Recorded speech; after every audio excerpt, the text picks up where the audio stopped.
A French basketball player was taken number one, number two, and number six overall in this past draft for the NBA.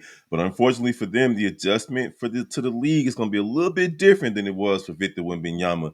I'm your boy Big Bro. We're going to talk about it right after the intro. Thank you for tuning in to the number one place for your basketball fix, NBA Central, hosted by the Cognac Boys. What's the word, NBA basketball fans? Welcome to another episode of NBA Central. It's your host here, Big Kev, holding it down for the gang. And listen, y'all already know, hit us up at NBA Central Pod, wherever you like to receive your social media updates. Listen, not the Chicago Bulls. I've been talking about the Bulls all day. But Frenchmen with number one, number two, and number six in this past draft. And honestly, it just has not been looking good for them as rookies, and other rookies too haven't really been panning out. But we're going to focus on what I'm calling so far the French misconnection. Zaccharie, Risacher, Alex Sarr, and Tidjane Salaun were all selected in the same draft in the top 10, 1, 2, and 6. So in the top six, and neither of them have shown much adjustment yet in the NBA for the Hawks, Wizards, and Hornets, respectively. Now, I'm not going to act like I expected these guys to hit the ground running, but I do expect to see more from your number one overall pick, and that's just not what we've been seeing from Risacher. He hasn't really been doing well, to be honest. He's been okay. He's averaging 7.5 points, but he's only shooting 30.3% through 4 games for Atlanta, including 3 for 14 from the 3-point line, which is where he's supposed to shine. Now, Alex Sarr is averaging 7 points, but he shot more 3-point shots than 2-point shots. And for a 7-foot big man, rookie at that, you just don't want to see that type of output. 3 for 16 from three in 3 games with the Wizards. But he has shown defensive promise, and Salaun has only played 9 minutes and has yet to score a basket for the Charlotte Hornets. I want to say Bobcats for a second. But yeah, I do believe that all of these guys are going to get better, of course, right? They're lottery picks. Now, while all lottery picks don't pan out, I do expect these guys to kind of find their roles. But that's the important word right there, role. These guys may all very well just be role players. And we've come a long way from the Jason Tatums and Luka Doncic's and Jaylen Browns being top picks in the same Trey Young in the same draft. Some of these guys were in the same draft together, and they all pan out to be really, really good centerpieces, cornerstones for franchises. That's not to say that none of these guys will, but so far, it doesn't look like they're going to be number one options for teams. For specifically Sarr, I think Alex Sarr is going to be a role player and a defensive player, kind of like I don't know. Maybe he can be, in the same realm as Bam Adebayo. That's probably what they're expecting him to be. And that's not saying that Bam Adebayo is just a role player, but right now, this kid is going to be a role player for the first 3 or 4 years of his career. Defensively, he'll get better every year. I expect it. He's 7 feet tall. He's going to block shots. But until he can figure out how to hit that long ball at the consistent rate and how to move his feet in the pick and roll defense, it's going to be tough. It's going to be tough for my guy. For real, for real. Now with Risacher, man, he's playing with Trey Young and those guys in Atlanta, and he is the number one overall pick. But being 1 for 8 from the field the other day when him and Sarr matched up, he missed the opportunity to tie a game with a 3-pointer in the 5-minute final minute of the game. It hit the side of the backboard, as a matter of fact. That was crazy to see. But at the end of the day, he'll get better.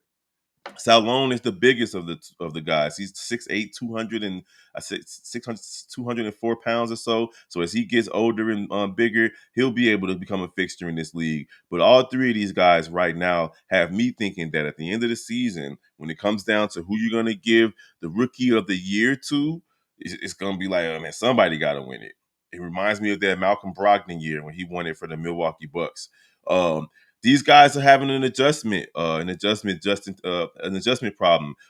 Malcolm Bogdanovich from the Hawks mentioned that athleticism in the NBA is very different. There's not a league on the planet where you can see this type of strength, athleticism, and talent on the floor, just adjusting to the speed of the games and pace. And then Risacher said, back in France, I was super athletic, and now I'm just a regular dude. Now he's I doubt that he's actually just a regular dude, but you can kind of feel that way when you're playing against even NBA role players, even players that weren't picked in the first round. Now, Kyle Kuzma wasn't the person that was picked in the second round, but he is a player that's not necessarily superstar level talent. He does have a lot of skill, and he just ran right through with Risacher. I keep kind of trying to say their names properly on a fast break where he just lowered his shoulder, bumped him back 10 feet, layup, easy basket. Now, when he gets bigger, he'll be able to kind of slow down the momentum of a player that's driving down in the middle of the lane. But at the end of the day, right now, he's just not ready. Offensively, he's going to have to pick it up, but defensively, these guys have a long way to go. Now, they got Alex Sarr in Washington starting. I'm not necessarily starting all games, but he did start twice at power forward this season.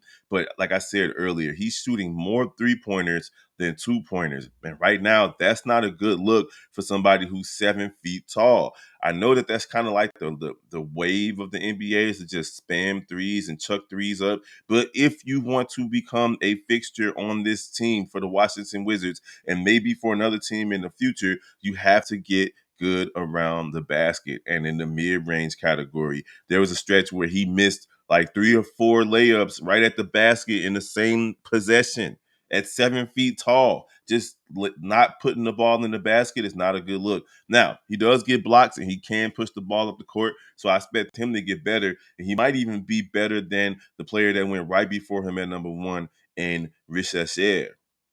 Now, as far as the third gentleman, Salaun, I think that's how you say his name, is concerned, he's just gonna have to work his way into the rotation for the Hornets. I think that he might even be the most NBA ready player for these guys in terms of shooting. Right now, we know that he can shoot the three ball, really, really well.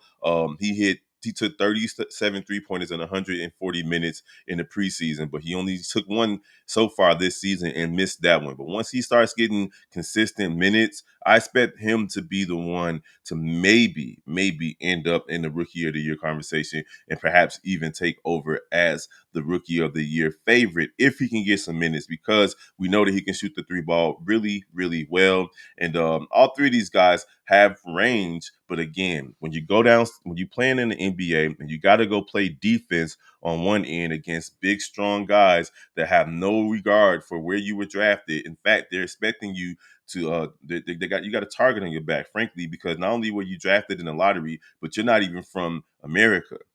It's not like your Victor Wembanyama, who did have a slight adjustment period for himself, and even this season, there's been an adjustment period for Victor Wembanyama. But he's a true generational talent. These three guys are all Frenchmen who were drafted in the top 10, and some of these guys aren't going to respect them. You're gonna have to earn your respect in the NBA. You got to earn it. So people like Kyle Kuzma do not care where you were drafted. They don't care where you're from. They're going to go out there and show you that you got to earn your keep in the NBA. So let us know in the comments how you guys are feeling about the French connection, or for lack of a better term, the French misconnection so far on the regular season. And then we'll do a little bit more rookie analysis throughout the week, because these guys are not the only rookies struggling in the NBA this season. A lot of these guys, nobody's averaging more than 10 points a game. I think, as a matter of fact, I don't think anybody's averaging more than 8.6 points a game. Nobody's averaging more than 40% shooting. It's a lot of stuff that's going on with these rookies right now. And we knew that it was a down draft coming in. Everybody's trying to tank for Cooper Flag next season, or Alex Bailey next season. But at the end of the day, you were drafted at the position you were drafted at. I'm not just going to sit back and expect these rookies to take all year to figure it out. You got to go out there and get the job done. You got to go get the job done. So let us know. Do you all think that any of these three rookies we discussed today, with the three Frenchmen who were drafted in the top 6 of the NBA draft will be able to turn it around and compete for Rookie of the Year? Or are they just all long-term projects, which is just crazy to think about with lottery picks that were drafted so high that it'll take a couple of seasons to adjust to the NBA and the physicality of it? All right, you guys, it's your boy Big Bro with a quick episode on the Frenchmen who were drafted in the top 6. Let us know what you guys think, and we're going to holler at you guys next time. Peace.